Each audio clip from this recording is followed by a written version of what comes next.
Well, tenant right seems to, according to Martin Dowling, who's written extensively about rural society in Ulster, it seems to have emerged really with the plantation, and to have emerged as migrants from the north of England and from Scotland came to the north of Ireland to occupy land within the Ulster plantation, coming from areas in the north of England and in Scotland where there was already an experience of this notion of customary tenure. In the north of England, it was known as border tenant right, and in Scotland, it was called kindly tenure. But in these areas, this notion or this practice had been extinguished as a result of land changes, but people would have had the experience of it and would have brought those customs with them. And so, as Dowling says, by about the 1680s or the 1690s, we're getting the first mentions of tenant right in the documentary record. And so by the mid-18th century then, it's already becoming widespread. Now, unsurprisingly then, the extent of, people were asking how far did it go and what could a landlord do about tenant right? And I said nothing because it was to do with the tenants, but that's not actually entirely true. So really, in the mid-19th century Ulster then, the most developed areas of tenant right were in the centre of the province and in the northeastern seaboard, so Antrim and Down. Bill Vaughan says that tenant right was most valuable in Antrim, and that it was weakest then in the sort of the fringes of Ulster, Cavan, Armagh, and in particular Fermanagh, where it seems not to have been really very well developed at all. And again, one of the women who was here last week said that she was from Fermanagh and had no experience or had never heard of tenant right before, which kind of then makes sense. Now, it certainly seems to have existed to a certain extent in some southern Irish estates, okay, outside Ulster, and in certain areas. So there's a particular chunk of baronies in Sligo, for example, where tenant right seems to have existed. But what's interesting as well is that on certain estates, landlords could prohibit, or did prohibit, tenant right from operating. So while tenant right seems to have been extremely strong in West Donegal, not on the Leitrim estate, okay, where the landlord there prohibited it. Other landlords tried to manage it by setting a fixed price for tenant right. Okay, so I think that's all kind of interesting. But by the late 18th century, when landlords began to realize about the issue of tenant right, most of them sought to try and manage the system rather than try and abolish it in any way.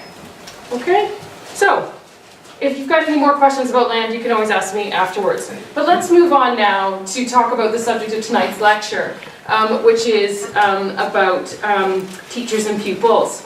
Now, for those of you who weren't here last week, you'll remember that I said that I brought you here under false pretenses. So this is the case. And if you think the lecture is going to be about teachers and pupils, it will be, but only marginally. The lecture is going to be really trying to put your family's educational experiences into some kind of context, into some sort of broader story, so that you can make sense of that story and so that you can understand the significance and the implications of your family's story. And the way I'll do that is by looking at a small local area where my family came from outside of Larne called Kildare. So we'll be picking up the story and looking at education in Kildare in the 19th century. Okay? But before we do that, let's kind of do our big picture, the big picture that we did last week then. And look at sort of education in Ulster prior to the 19th century. And then we'll focus a bit on the national system of education, which was founded in Ireland in 1831 and lasted until 1921. I'll then very briefly mention some developments in Ulster in the years after partition, before turning really to look at education in Kildare and looking at some of the records that you might look at for your family and how you might interpret those. Okay, so it doesn't take much really in Northern Ireland before you have to step off into a controversial area, which makes people a little bit perhaps sensitive. So I'm not going to say too much, except that the current system of education in Northern Ireland has recently been described by its most recent historian, Neil Fleming, as the product of 2 centuries of interdenominational antagonism and tension. And I don't think he's wrong in that respect. And to a certain extent, I think we can all appreciate, or if we reflect on it, that education can be and is understandably deeply controversial, because it really is a powerful tool for any social group, because it is responsible for the shaping of the future. And we all talk about how the children, our children are our future. And so it's unsurprising then that we have an educational system in which we seek to instill in our children the values, beliefs, and attitudes that we want society to have, in future generations. So you can appreciate the state's interest in promoting education. They're keen to promote loyalty, good citizenship, literacy, the value of hard work, to develop an effective workforce that will generate a useful and active economy. And similarly, in the past, the churches too were and still are deeply interested in education. For them, you could argue they were interested to try and train children in the mechanics of their faith, so that they understood the liturgy, that they understood their catechism, and they understood the stories of the Bible. And you could argue that churches were interested from a moral perspective in teaching children right and wrong. But churches were also interested in education because they believed it was their religious imperative to do so. That education was vital for children's salvation, if you will. That the Bible required children to be educated and to learn about their spiritual heritage.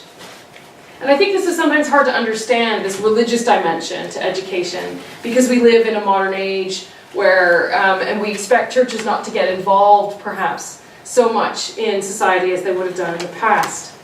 Now, in Ireland, educational developments have been deeply shaped by this relationship between religion, the state, and educational providers. And it's all the more pressing here because of the growing need or sense in the late 18th, early 19th century that everybody should be educated. Up until that time, it was really only the elites and largely men who got to have any access to formal education of any kind. And so the question began to be raised, well, how would we educate the entire population? How, and what should the role then of religious teaching be, particularly if that population is itself religiously divided? Educating children in a divided society was a big question, and one which presented lots of problems for governors, for the state in Ireland in the 18th and the early 19th century. So with that kind of with that sort of background, then let's have a look at some of the sort of more factual dimensions to education. What was education like in Ireland in the years before the 19th century? Now, some of these aspects apply across Ireland as a whole, but where I can break it down to Ulster, I'll try to do so. So really, prior to the 1830s, formal education in Ireland was controlled by the established church, by the Church of Ireland. And this was considered to be part of its core role by the state. The reason the state paid for the Church of Ireland was so that it would deliver education, so that the state didn't have to. Now, there were limited efforts in providing intermediate and university level education in these years. In 1570, for example, there was an act to establish one grammar school in every diocese on the island of Ireland. However, this wasn't very effective. By 1791, only 18 out of 34 dioceses in Ireland had such a grammar school with very, very small pupil numbers. In 1592, Trinity College was established. And so you can see how, once again, under the control of the Anglican establishment. Now, from the 1530s, parish clergy were expected to establish a sort of a primary school, if you will, in their parish benefice, but very few, again, did this. And again, in 1608 then, when the plantation was being established, James I authorized a series of what were called royal schools as part of the Ulster plantation. These royal schools, many of which, Armagh, Cavan, Dungannon, Enniskillen, and Raphoe, have survived and lasted, but not without substantial state support at the time. So these early efforts on the part of the Anglican Church to establish educational establishments were small, patchy in coverage, targeted really at boys and at the social elites. These schools were also largely rejected by the Catholic majority. For Irish Catholic elites of the early modern period, their education would have taken place in Catholic Europe. So by the early 18th century then, education was increasingly being provided by voluntary charitable organizations who had set themselves up to provide education for the poor or education in the Irish-speaking language. So a whole variety of these little organizations got set up throughout the 18th century, and they were mainly Protestant, and part of their aim was to use education as a means of proselytization, a means of trying to convert Catholics to the Protestant faith.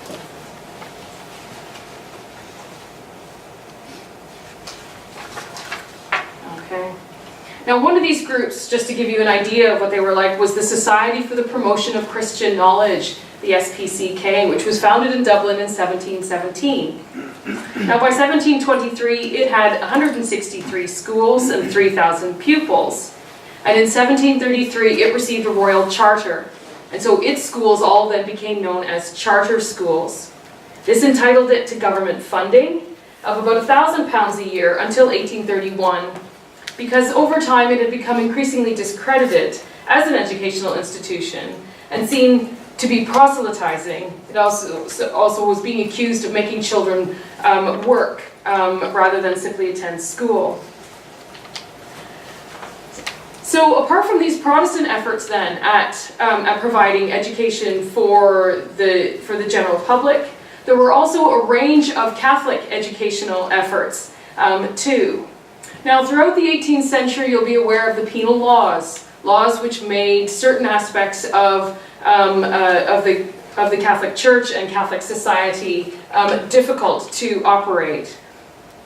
And one of these areas, which was, I suppose, shackled by the penal laws, was the area of education, in that school teachers were banned. It was illegal for Catholics to bequeath money in their wills to set up Catholic schools. All of these things designed to try and minimize the power of a potentially emerging Catholic middle class. But in the 1780s and the 1790s, this legislation began to be repealed. So in 1782, Catholics were now allowed to become teachers. In 1792, Catholics were allowed to teach without government licenses. And so small Catholic educational establishments began to spring up. Again, Catholics themselves formed little charities to set up schools. So for example, there were 15 little charity schools operating in Dublin by the 1790s. As well, the 1790s is really the time when the first of the Catholic religious orders begin to establish educational establishments. In 1775, for example, Nano Nagle founded the Presentation Sisters in Cork, and they began to provide educational opportunities for poor girls. In 1802, Edmund Rice founds the Christian Brothers in Waterford, and by the 1820s, they're running 20 schools in 5 different dioceses. But again, this provision of education by Catholic religious orders was still quite small and patchy. The main source of Catholic education in the late 18th, early 19th century were what were called hedge schools, or perhaps less romantically but more accurately, pay schools. Pay schools were taught by laymen of varying degrees of competence and education. If anyone has seen the Brian Frail play, you get a sense of his hedge schoolmaster as someone who's widely educated in Greek and Latin with a range of skills. But not all school teachers would have been so knowledgeable. But what would happen is that a layman would set up in a particular town or an area and invite children to come to the school. They would have to pay, and that would enable him to pay for his salary.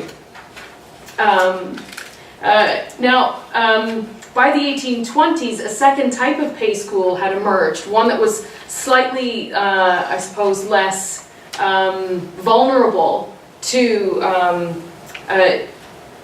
range of issues. And these were called sort of quasi-parish schools, because these pay schools were being run by parish priests. And the parish priest would help to support either help support a teacher's salary. He might loan a building or negotiate a building for them. He might be responsible for appointing the teacher, and so on.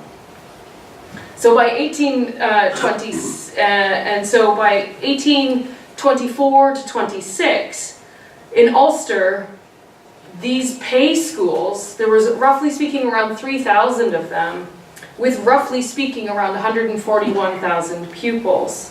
It all depends on how or when you measure and who you look at to measure. So when I quote statistics, do treat them with a grain of salt.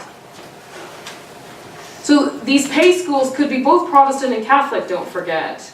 And commentators generally suggest that in the pre-famine period and the pre-national school period, Ulster was relatively well covered by the provision of education.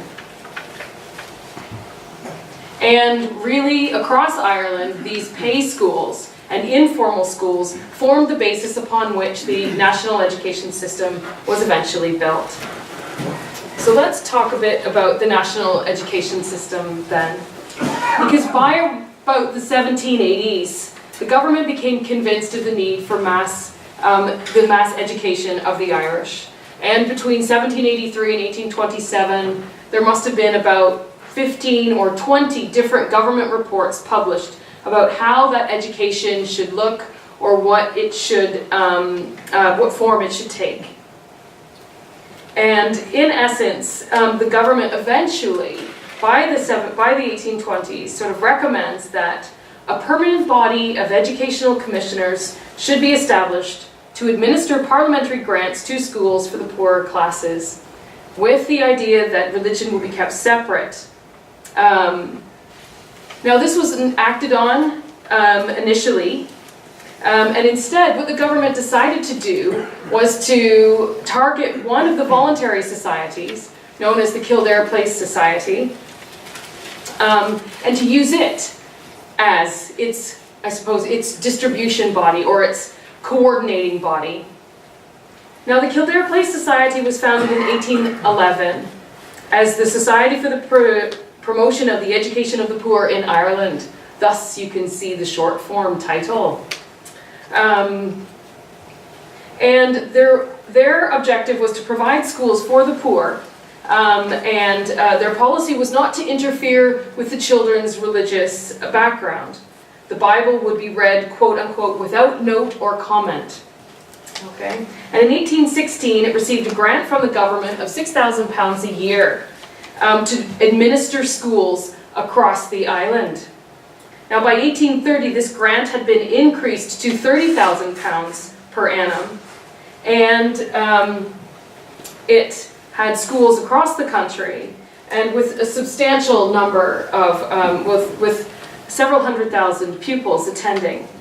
Now initially, the Kildare Place Society was supported by Catholic clergy and leading Catholic laymen, like Daniel O'Connell, for example, who was initially fairly supportive of the system. But by the 1820s, the Kildare Place Society had begun to give some of its grant to Protestant proselytizing charities, such as like the London Hibernian Society. And other members and individuals within some of the Kildare Place Society schools began to violate the rules on Bible reading and to begin to accompany Bible reading with commentary designed from a Protestant perspective.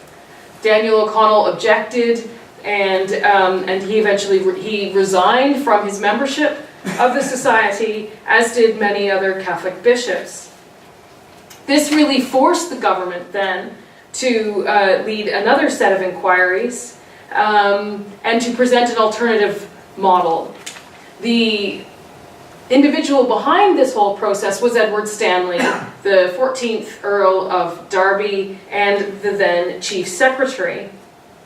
And his Irish Education Bill, which was put before Parliament in 1831, and which eventually became the foundation for the national education system, operated on a similar ideology to that which had emerged out of government reports in the 1780s. That from now on, government-sponsored education would be controlled not by clergy, not by the Church of Ireland, but by a board of commissioners drawn from all of the religious denominations on the island. That education would, as much as possible, be mixed between the different denominations, and that literary teaching, the teaching of the 3 R's, if you will, would be separated from religious teaching, and that there would be an opportunity for every child of every faith to be taught in their own faith within those schools. And so this was really the principle then of the right of free entry, so that all clergymen should have access to the schools to take the children of their denomination out for special religious training. So the whole purpose of the national education system was that it was to be non-denominational, that it was to operate outside of a denominational environment, and that it was to try and promote links between denominations within individual communities. So as I've outlined, here are just the basic terms then of what the national system was about. The Board of Commissioners existed at the top. They had offices in Dublin, and what they did was they issued grants to groups or committees or individuals who could fill out an application form to build a school. And if you wanted money to build a school, your school was then a vested school. But they were also prepared to provide grants to help pay a teacher and to provide books and teaching materials and school supplies for schools that were already in existence. Okay, so in essence what happens is that many of the pay schools that existed before the 1830s sign up to the national education system and transfer across. For them, all they're doing really is applying for a teacher and for materials because they already have a building. These schools are called non-vested schools. And the national system also agreed to pay teacher salaries, or at least pay part of them, and to provide a whole range of texts. And in this, the national education system, as I'm sure you're well aware, was innovative internationally. And the texts which were designed for the Irish national schools of the 19th century traveled around the empire and became quite famous. Now, the results were in almost a complete opposite to what the commissioners and what Lord Stanley had hoped for. By 1850, 1860, the national system was a denominational system of education sponsored and paid for by the government. Okay? So, great ideals, absolute failure of execution. Okay? Why is this? Because the commissioners were anxious that no one would sign up when the act was passed and that they would all continue to run their own schools. So rather than prioritizing applications from Protestant and Catholic joint groups or joint applications, they pretty much accepted anybody who could write and make a sensible case. Many of these were existing clergymen who were already running their own pay schools. So most of the managers of the schools that were established under the national education system were clergymen. Most of the schools as well that were established under the system were single denomination. Something like less than 10% of all national schools across the island of Ireland had anybody from another faith actually in the school. Now some of this is due simply to geography. Like 98% of County Clare was Catholic in the mid-19th century, so it would be really difficult to try and run a mixed school there. But in Ulster, this could have been possible given the denominational mix of the province, but yet it didn't happen, and instead rival schools would have been established in similar areas. Given that managers were clergymen, they were far more likely to and did appoint teachers who were from their same faith background. So you had teachers then who were of the same faith as the school manager and of all of the children. Okay? And again, something like less than 4% of schools in Ulster had a teacher who was a different faith than the school's manager. The other problem as well was that people just couldn't keep moral and religious education separate. Although the school textbooks tried to run a middle course and to present moral education, how to be good, how to be a good citizen, this sort of thing, in neutral terms, the textbooks did, to many Catholics at least, reek of Protestant ideas. And the rigid guidelines surrounding when the Bible could be read and when children could be taught religious education were soon loosened and relaxed. Another reason for the sort of denominational overtake of the system was due to strong objections to the system from Presbyterians and Anglicans. Now, the Presbyterians in the form of the Synod of Ulster made a strong case to the national system in the 1840s, and they were able to gain a number of key concessions. And I mention this in detail because I think it's important for understanding schools in Ulster. Because of the Presbyterians' objections, they were able to gain, I suppose, an expansion of the category of non-vested schools, which meant that if Presbyterians had built the school using local funding, they could apply, but they could restrict access of Catholic clergy to that school. And so what happens is that after the 1840s, the number of non-vested schools increases dramatically. By 1870, 74% of schools in Ulster were non-vested. This gave greater control to the local management. And so if you're coming across a school that's vested, you're really talking about a school then that's in a minority. Okay? And just to conclude then, despite, I suppose, the non-denominational nature of the educational system, it was clearly very popular, and by the 1870s, as you can see, 2,500 new schools had been established under the system. Now, I only want to mention very briefly other educational developments that are taking place at the same time as the national system is going on. All right, we don't have time. I could speak for an hour on each one of them, probably. So I just want to mention very, very briefly, the fact is, don't forget as well that as everybody's going to school, some children are going to school on Sundays, and that the churches are all running Sunday schools at the same time. And that Sunday schools are a massive set of educational establishments, really for which there are far fewer records that survive, but that you will find those in church records instead. Intermediate education is also beginning to expand. From 1878, the government passes the Intermediate Education Act, and the sort of pre-existing academies like Belfast's Inst, for example, those begin to be supplemented by new schools being established under the new regulations. You've got the emergence eventually then of new universities to supplement Trinity College. In 1849, Queen's is established. In 1854, the first Catholic university on the island is established. So if you discount Maynooth, which was a clerical training college, really, rather than a secular university. And then eventually then the University of Ulster, then not until the 1960s. But, and I also want to mention as well education for women, because the great thing about the national education system was that it was for boys and girls. It was for everyone.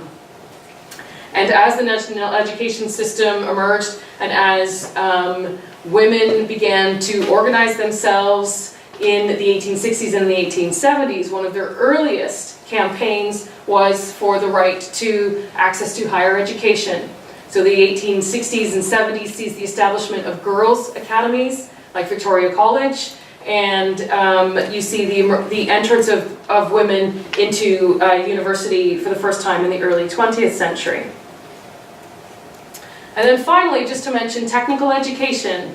Technical education being like the teaching of engineering, of agricultural science. And again, this was also a popular strain of education, and there were a number of technical schools founded across Ulster in the late 19th, early 20th century. There were 45 in operation in Ulster in 1921.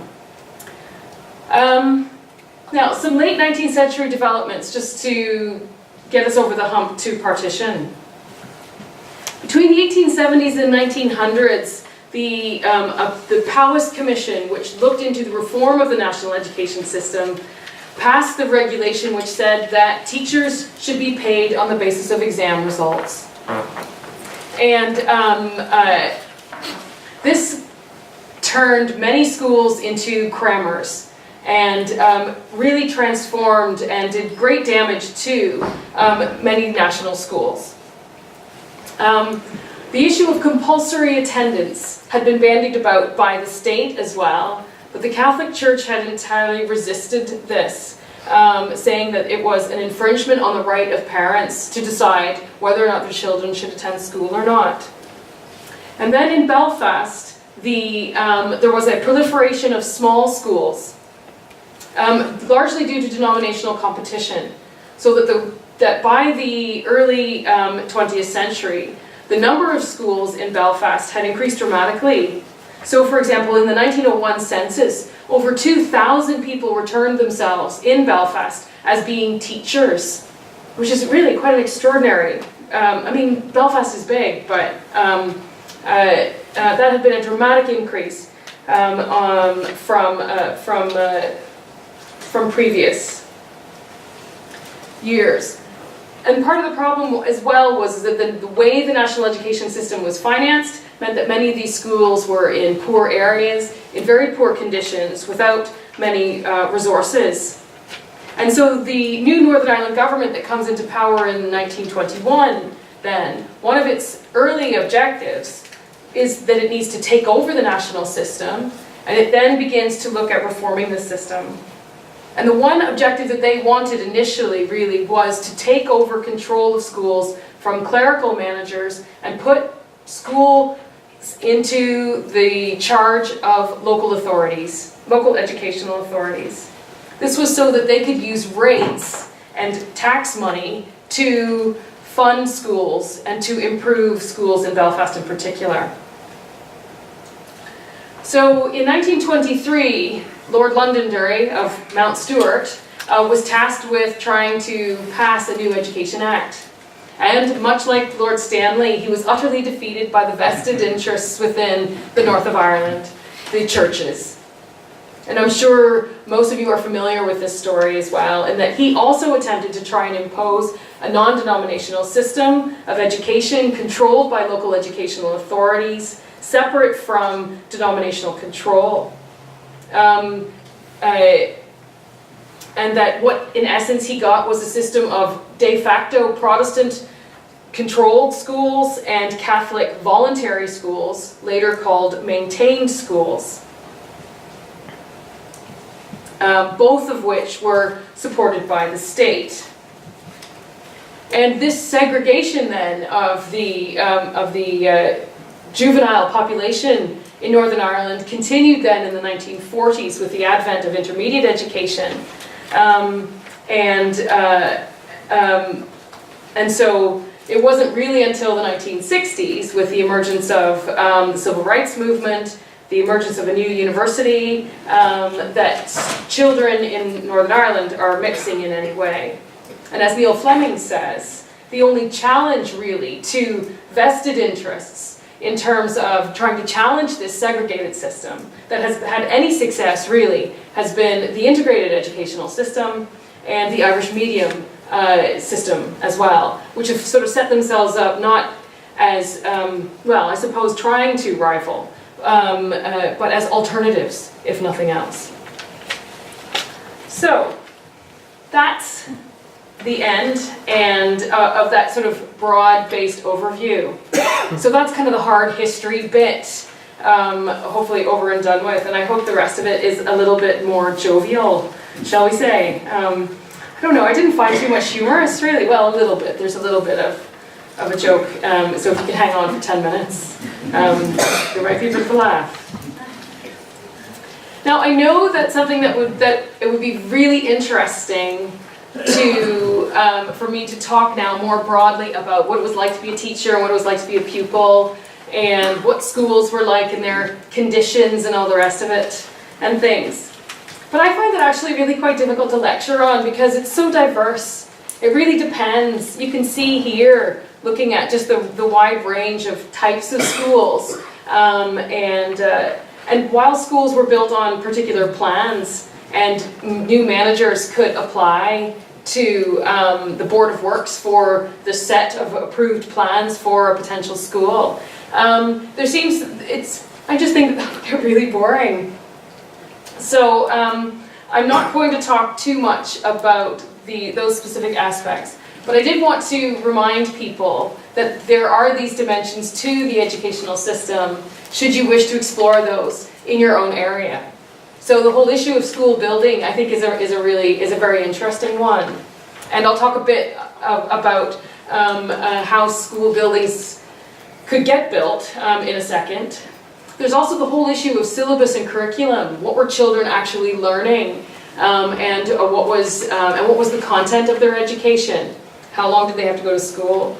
There's a massive amount of interest in the whole issue of school discipline, and there are punishment books that survive that talk about the types of punishments and the imposition of discipline onto children in schools, particularly in the 19th century. The whole issue, I think, of teacher training as well is massively important and massively significant. So what happens quite soon after the foundation of the national education system is that a network of model schools are established. These are, in essence, the very first teacher training colleges, and that are set up in association with the national system. And teachers would have gone through quite a long sort of apprenticeship, if you will. Many of them would have come up through a system which was called being a monitor. So if you were the bright pupil in your class, you might be appointed to be a monitor, which means you would help out with the junior classes in your school, as well as learning at the same time. Teachers, after being a monitor, you would become a pupil teacher. You would then train at a model school for up to 2 years. And then you would then go out and do a placement in a national school before then striking out on your own as a full-blown teacher. Part of the problem was that teachers' salaries were actually really quite low. For example, in the 1870, a principal in a male school could earn upwards of £42 a year. But a Coast Guard officer made £42, or a clerk in an office could make upwards of £100. A shop assistant could make £60, or a police constable £52.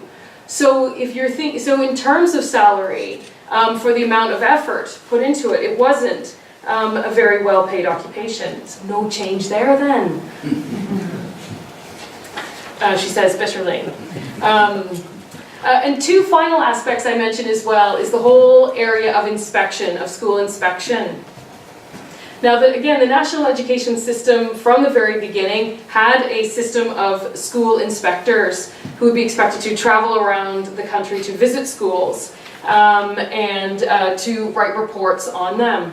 Inspectors were also expected to review applications for new schools and to write reports on applications. If an existing school was applying for a new teacher, an inspector would have to go out to just check and make sure that the school actually did need the new teacher.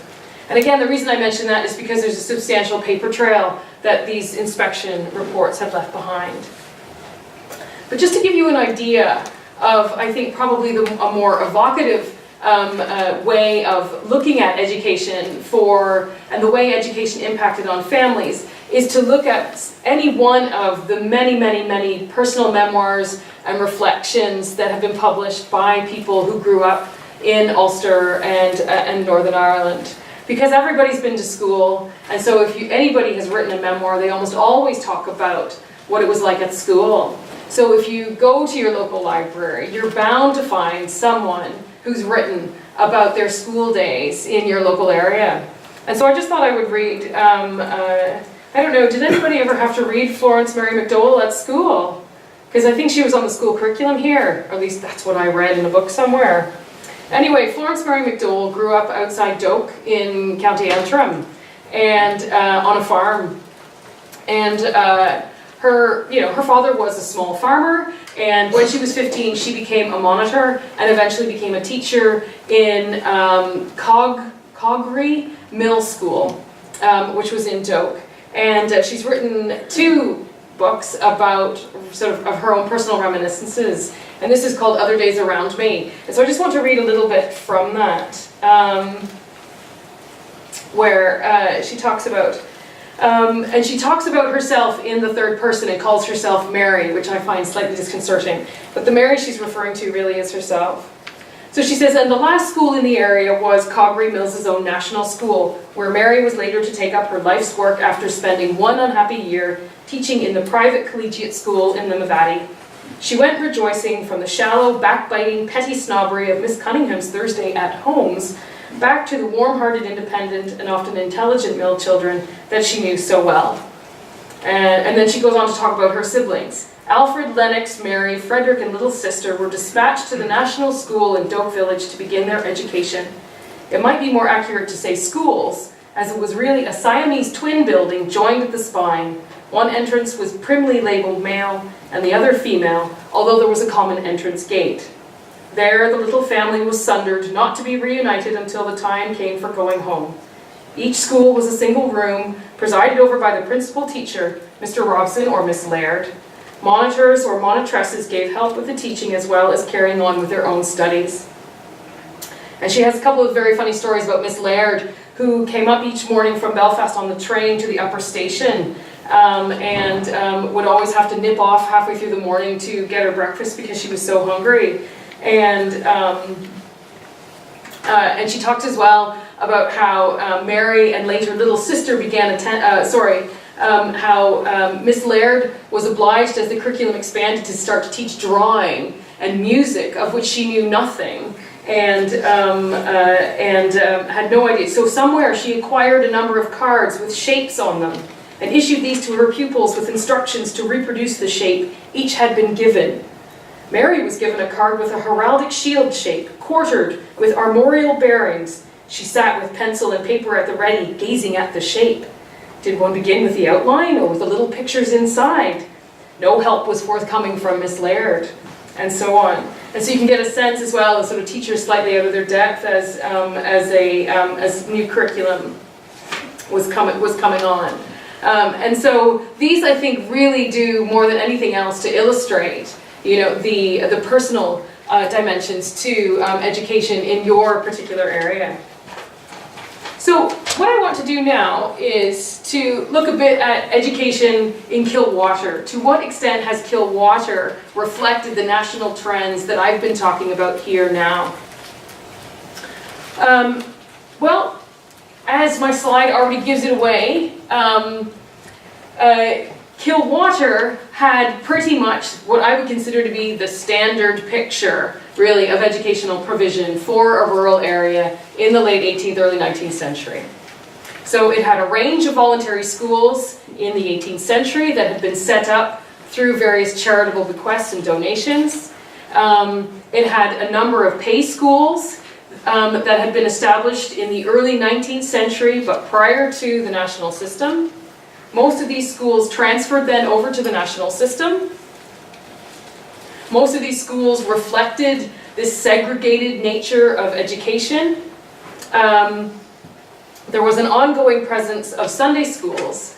But what was interesting about Kilwater was that down the road in Larne, there was a model agricultural school, which again I haven't talked about, which is a more specialized type of national school, which was really meant to teach children agricultural skills and had a farm or a large garden attached to it, where children would practice, a bit like Greenmount College, which very much emerges out of that agricultural school system. The schools weren't actively encouraged and didn't do very well, but PRONI has the records for Larne's Model Agricultural School, and we'll talk a bit more about that in a second.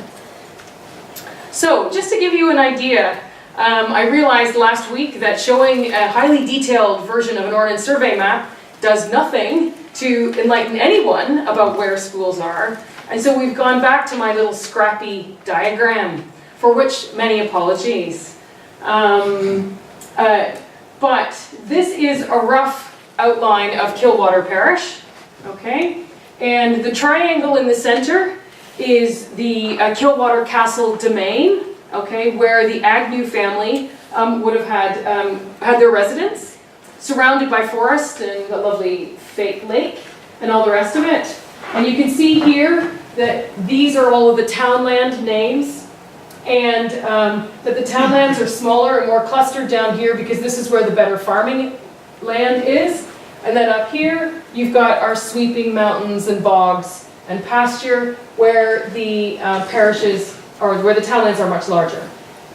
In short, the red dots are the national schools really in Kildare. Okay? So down here, you've got Craigenorn. This is Kildare National School. This is in fact Millbrook School, which isn't a national school, but is a factory school run by the Millbrook factory and its owners. And then way up at the top there, you have the Mollisandle National School. Now, sorry, hold on a second, let me get to my notes here. Were you able to locate the school from historic maps? Were they marked on them? Yes, yeah. Not all of them, but the national schools generally are on the Ordnance Survey maps. So that's how I know where those three are. And that one I know because of the description of it in the Ordnance Survey memoirs. Okay? And if you find school records as well, they quite often, in their grant of aid, describe where the school is located. So even if you don't have it on the map, or you found a private school or something like that, quite often there's a description of it. I'll show you as well down here. PRONI has a couple of you can see just a couple of documents relating to a voluntary school, or for plans for a proposed school from the 18th century.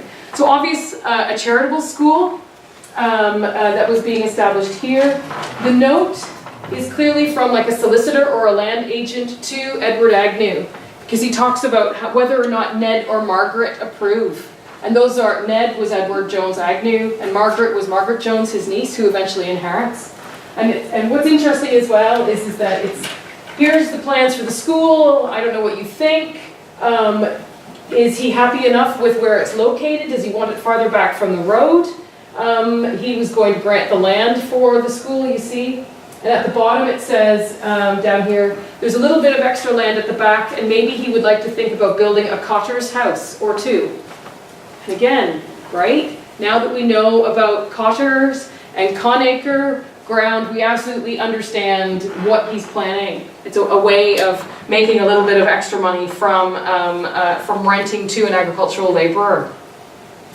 And over here you have a costing of the school and how much all the building supplies were going to be. And roughly speaking, the school is going to cost about £56 to build. The problem is that I'm not sure where it is or which school it is yet, so I can't say that the school actually did get built in the end or what happened to it in particular. I'm sorry, my apologies. Where happened to... Yes, sorry, I wanted to talk about this first. And again, to give you an idea of a more formal sort of document, once again, this is a lease agreement where Margaret Jones is leasing land to a group of individuals, including the butler at Kildare Castle, for a school in Rory's Glen. Now, this might be Craigienorn School, because Rory's Glen and Craigienorn butt up against each other, right? But again, I need to unpick that a bit more. So you can see here that they've given you a little diagram of the dimensions of the school. And this is the terminology then, or the terms really, of the lease and how it operates. But what I'd like you to do in sort of just 2 minutes is have a look at your handout. Because the Ordnance Survey memoirs will, for all of the parishes for which they've survived, have a return of schools at the back. Okay, so what I've done is I've extracted the information and put it into a table. So just with the person sitting next to you or on your own, have a look at and compare the these are the 4 main schools in Kildare.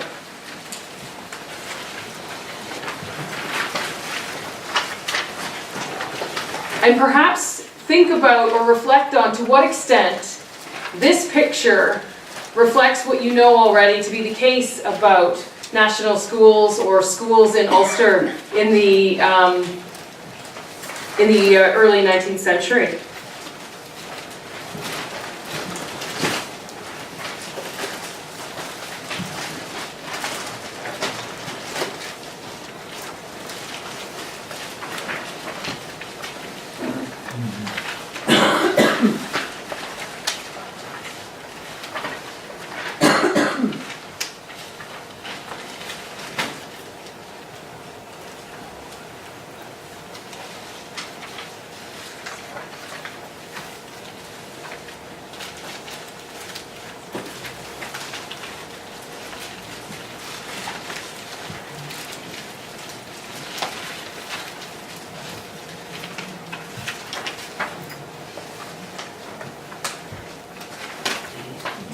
Feel free to continue to talk amongst yourselves, but I'm just going to pick up and the things that sort of struck me, really, I'm sure the things that struck you too. The idea that these school buildings were quite small, generally speaking 2 rooms, much like most national schools would have been. They were the master's income, again, largely subvented by the national system, but also, interestingly, subvented by pupil fees, right? So most children would have paid maybe a shilling a quarter to attend a national school. And of course, I'm sure you would have noticed, again, the last row there in the bottom, that the schools in Kildare reflect the denominational segregation of the national system across the board. So Mullisandle National School, which is in an overwhelmingly Catholic townland within Kildare, is unsurprisingly, composed. This teacher is a Catholic. It's visited by the Catholic priest from Glenarm, and there are only a small scattered number of non-Catholic pupils at it. Kildare National School is entirely made up of Presbyterian children. And I think what's interesting is Craigienorn. Marilyn Cohen has done some interesting work on Tullylish and on Tullylish's schools, where of the 7 national schools there, only 1 consistently demonstrates an integrated pupil body throughout the sort of 1860 to 1900 period. And it would be very interesting to see if Craigienorn National School, simply because of its, again, for whatever reason, continues to reflect that sort of integrated basis. So anyway, so interesting, okay, and just confirms exactly what we know to be the case from our big picture. So Kildare is nothing out of the ordinary. It's reflecting all sorts of national trends. Now, I was going to talk about this story here, because what happens in Kildare is that the original national schools fall into disrepair. And in the 1890s, the manager, the Reverend James Kennedy, sets about trying to build a new school. And there is a stack of papers in PRONI like this thick of the correspondence, because the board drags its heels, and the Agnew landlord at the time, who was Countess Balzani, she dies halfway through the negotiations, and nobody's really sure then who owns the title to the land. And will it be bequeathed to the educational system? But what's amazing about it is because there's all these questions about title to the property, is that the manager has had to provide the Board of Education with copies of all the leases and the abstract of wills for all of the Agnew family. So in essence, you have a sort of a mini kind of family history inside the this Kildare, this educational file. And I discovered that one of my Ogilbies was granted, received a legacy of £50 from William Agnew when he died in the 1880s, which I never knew about, so I'm quite excited about. Emailed my mother with exclamation marks. Because again, we've always had this idea in our family, or this story in our family that I've never believed, that we were gardeners at Kildare Castle.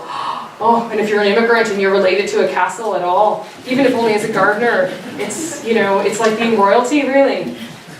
But I've never believed it. But this legacy now is starting to put more meat onto the bones of that story, so who knows what we'll find out, you know, I'll find out eventually.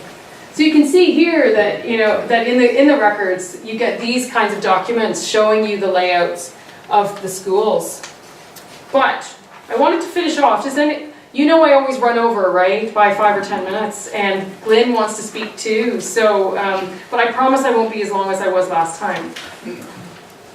But what I haven't really talked about today is about the kind of records you might find for your family. Now, I want to talk about it in two ways, very briefly. The one way is about if you're trying to find your family who are teachers, or who have been teachers. And then if you're trying to find your family who have been pupils. Okay? So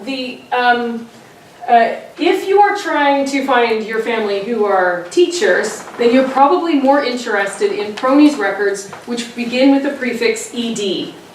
These are the records that come from the Department for Education. And these are all of the records which relate to the building of schools, the giving grants to paying teachers' salary. It includes all of the inspectors' papers and all of that kind of stuff, okay? And you can find absolutely fascinating stuff in there that relates to teachers. So if you even know the school where your ancestor was a teacher, you can probably find out because they would have been involved in the applications process, or they would have been mentioned in the application form. And I just want to use this very quick example. This is the Reverend Hugh Hanna, who was the Presbyterian minister at St. Enoch's in Carlisle Circus in North Belfast. But before he became a clergyman, he was a national school teacher, and he got his start at Townsend Street Presbyterian on Townsend Street in West Belfast.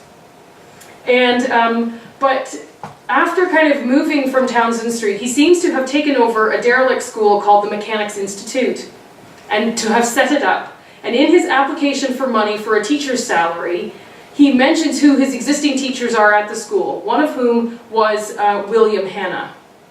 And you think, oh, I don't know William Hanna, so I trot off and know William Hanna. It could be his brother, right? Or it could be a relative of some kind, but it could also equally not be.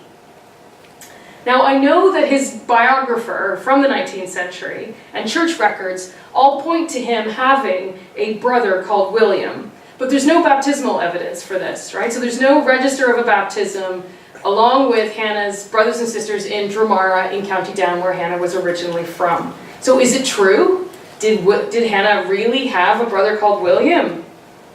Well, in Hannah's application for an additional teacher's salary, the inspector has to come and issue a report about whether or not this teacher's salary is required.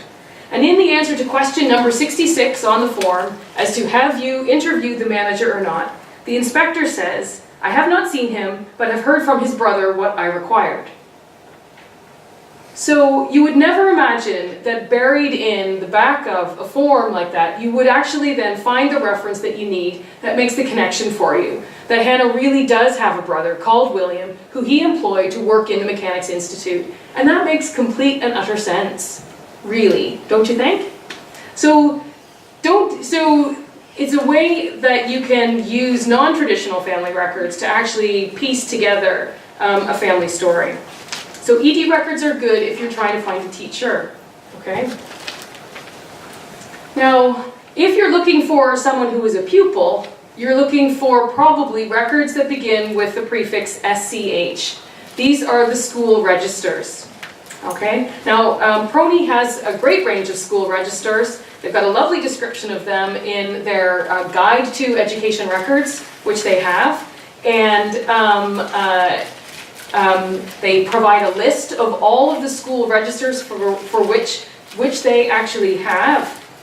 And they talk about them in this description as being like census substitutes because of the richness of the detail that you can get about the children. And so I want to just show you what I did with Matilda Ogilvie, who I found like 3 days ago, and the way in which, once again, you can construct a story using some school records.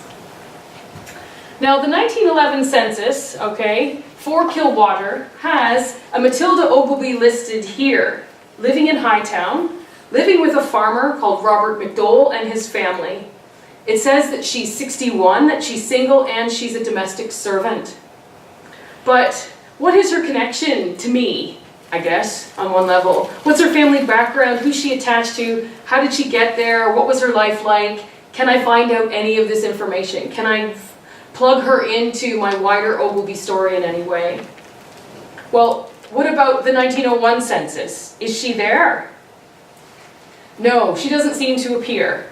In the 1901 census, there's a Matilda Ogilvie, yes, but she's 35, a farmer's daughter, living with her stepmother, who I'm pretty sure in 1893 was charged with infanticide or child murder. So it's clearly not the same woman.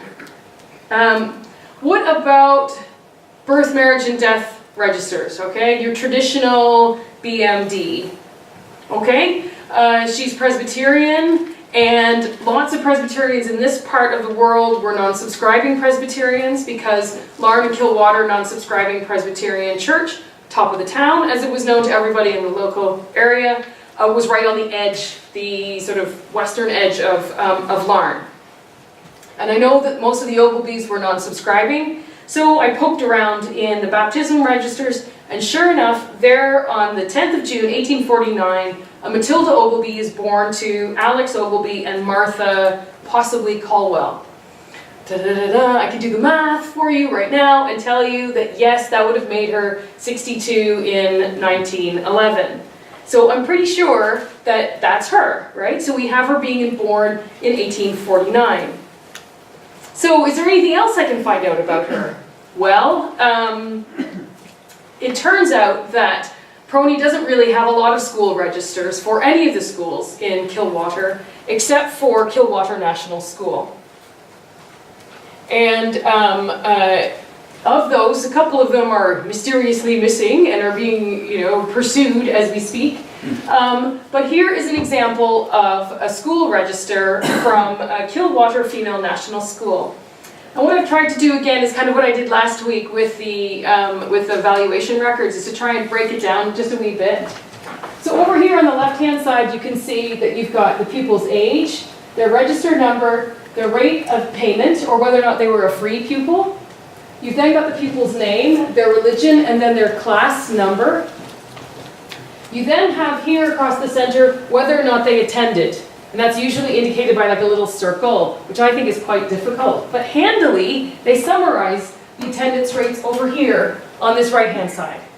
Okay? So you have the total number of days the school was open, the total number of days the pupil was present, and then absent. And then they accumulate that for their entire school career. Okay? So it's the total number of days since you started school that you've attended and the total number of days that you've been away. And what I did was I just made a little table, and it's calculated quarterly. So I just made a little table here of Matilda's attendance between July 1860 and sort of August 1862. And so you can see here, I think, a little bit, that her attendance is really not great. Right? In quarter 4 there of 1860, she attends 1 day out of 58. that she's supposed to. Right, but then she's pretty good, 43, but then in Q2 of 1861, again, only there 15 days out of 62, and all of the rest.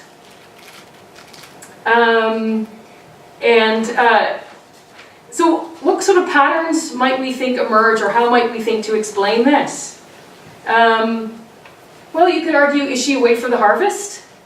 Possibly, you know, again, well, farmer, so I'm like, is the harvest in the summer, or is it like October and stuff? Because you can see Q4, which is September to, which is sort of October to December, she's entirely away, but that's not the case the following year.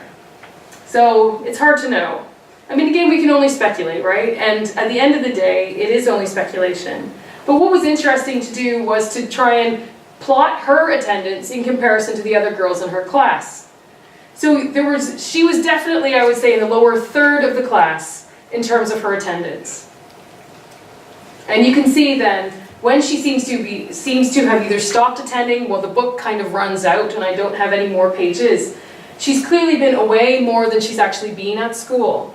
So while she can read and write then, it would maybe speak to the fact that her status as a domestic servant might be that she wasn't the brightest bulb in the box, potentially.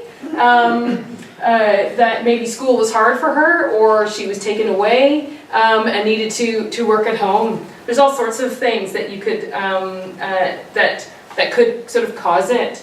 But this is something that anybody could do with any one of their own family members, and took me about half an hour or 45 minutes to pull together.